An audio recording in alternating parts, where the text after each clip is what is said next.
Hello everyone and welcome to today's online class for class 11. Today we are going to discuss about an effect known as the photoelectric effect. Now photoelectric effect, during the discussion, two parameters of light we need to understand before discussing the photoelectric effect. The first one is the frequency. Now frequency is known as the mu and it is associated with c by lambda, the wavelength of the electromagnetic radiation or light. We need to know about the frequency parameter. Now frequency P is like when we see different colors corresponds to different electromagnetic radiation. Each electromagnetic radiation have its own characteristic frequency and wavelength.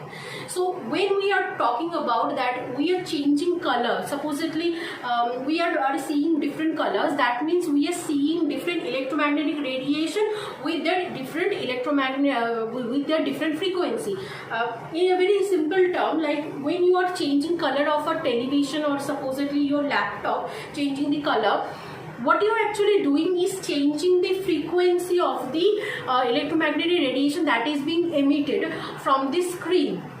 That is the frequency of an any electromagnetic radiation, and it is also associated with the wavelength, that is c by lambda. The second parameter that we need to observe is the we need to notice is the intensity.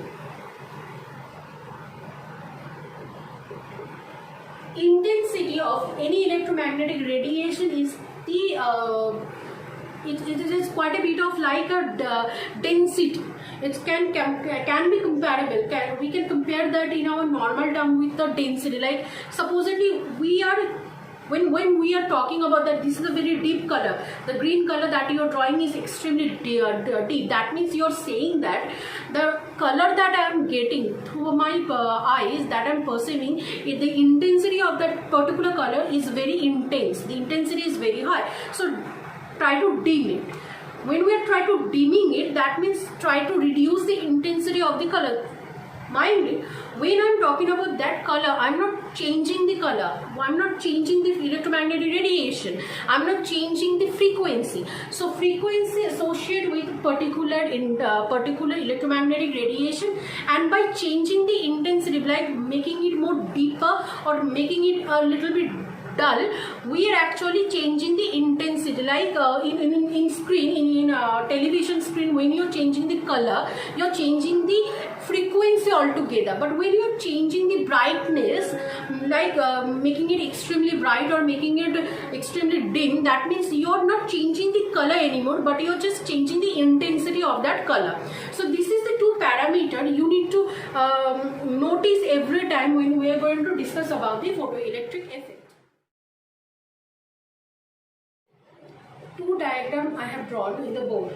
This one is the schematic diagram of the electromagnetic radiation experiment, and this is the simplest electromagnetic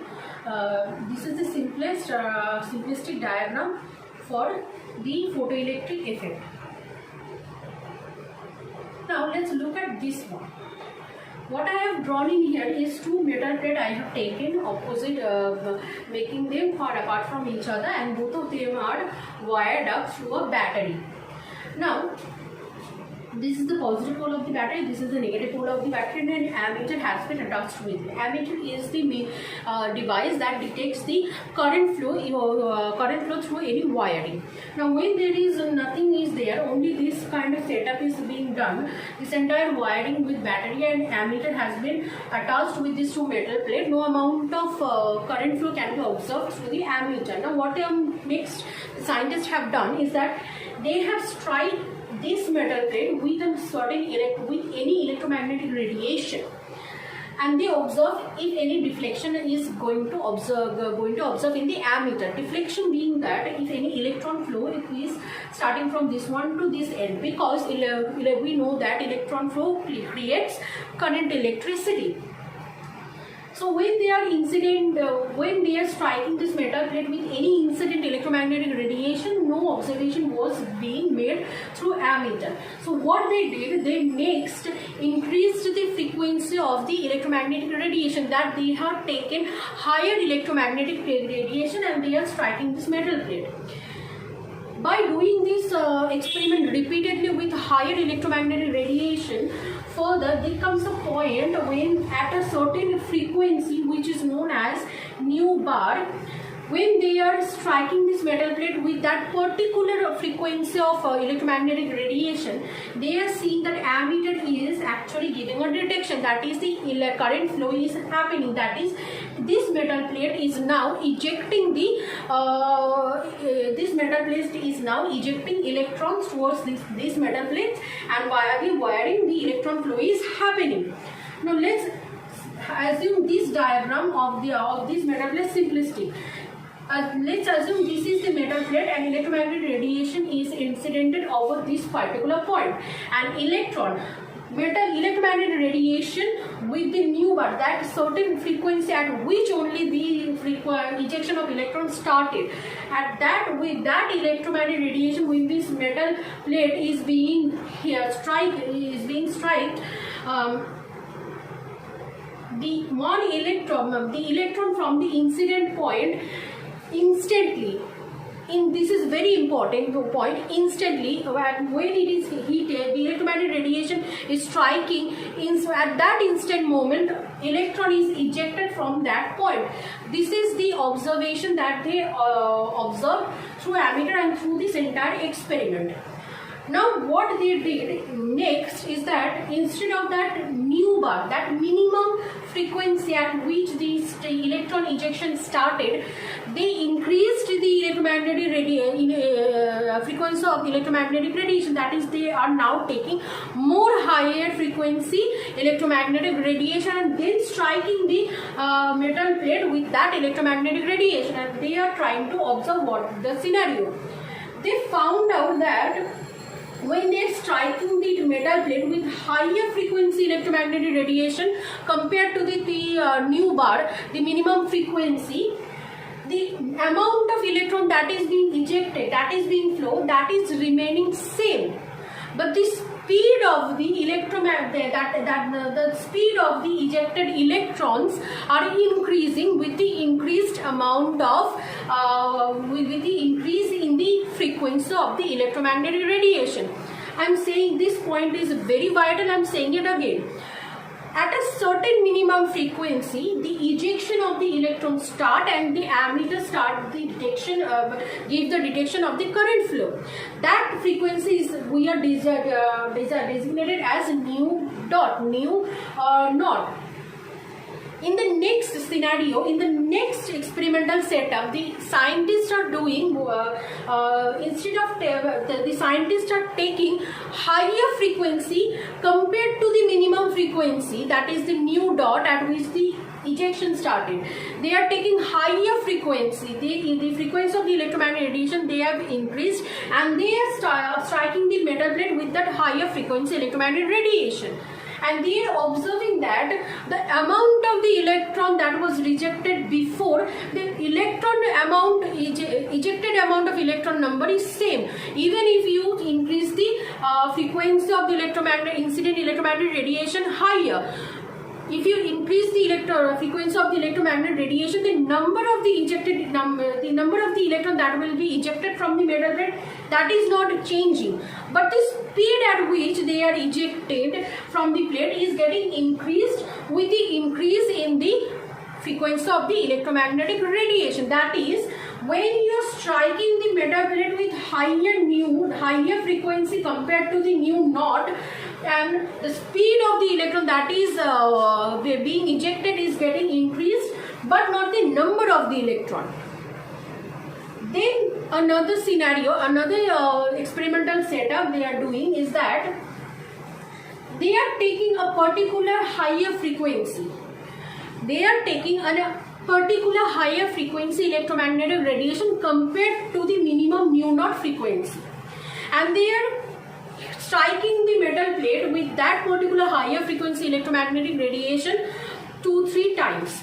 but with each time they are increasing the intensity of the electromagnetic radiation. Now, if you remember in the initial I talk about frequency deals with the type of the electromagnetic radiation, but intensity do not depends on the type of the electromagnetic radiation.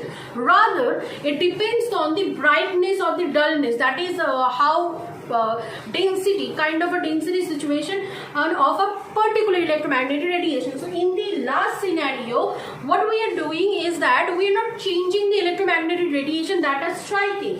We are taking a higher frequency electromagnetic radiation and we are striking the metal plate 2-3 times, but each time we are increasing the intensity of the particular electromagnetic radiation. So each time with the increase, the observation that they had got is that with each time when we are striking the same electromagnetic radiation but with a higher intensity, the number of the electron that is being ejected now is changing. Now it is increasing.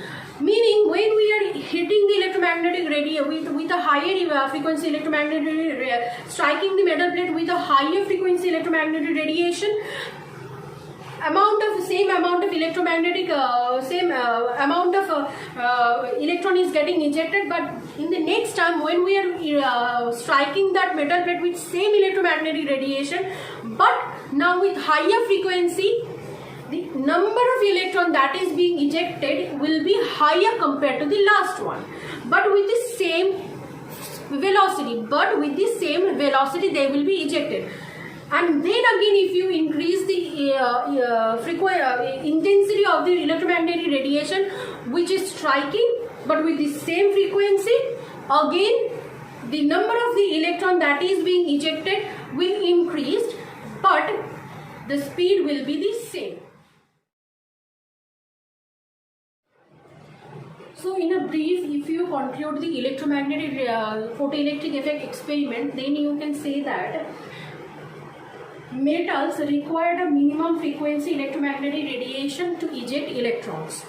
Now that minimum frequency of electromagnetic radiation, the minimum frequency that is required by any metal for the ejection of electron is known as nu naught, or this is theoretically says known as the threshold frequency. Now frequency is related with wavelength, so nu naught equals to c by lambda naught also. That's why this lambda is known as the threshold wavelength, because this corresponds to the threshold frequency. Now when higher amount of frequency compared to the threshold frequency is incidented or strike with the metal plate or metal, the amount of electron that is being ejected remains the same, but the speed at which they are ejecting, that ejection speed is getting higher with the higher amount of electromagnetic radiation that you are incidenting. The third point is that if you retain the electromagnetic radiation that you are incidenting, that is the higher amount of frequency at which you are incidenting with which you are striking the metal, if you keep on increasing the intensity of that particular radiation, the frequency, then the number of electron that is being ejected will be increased with the increase in the intensity of the electromagnetic radiation, but the velocity at which they are being ejected, their ejection velocity will remain same.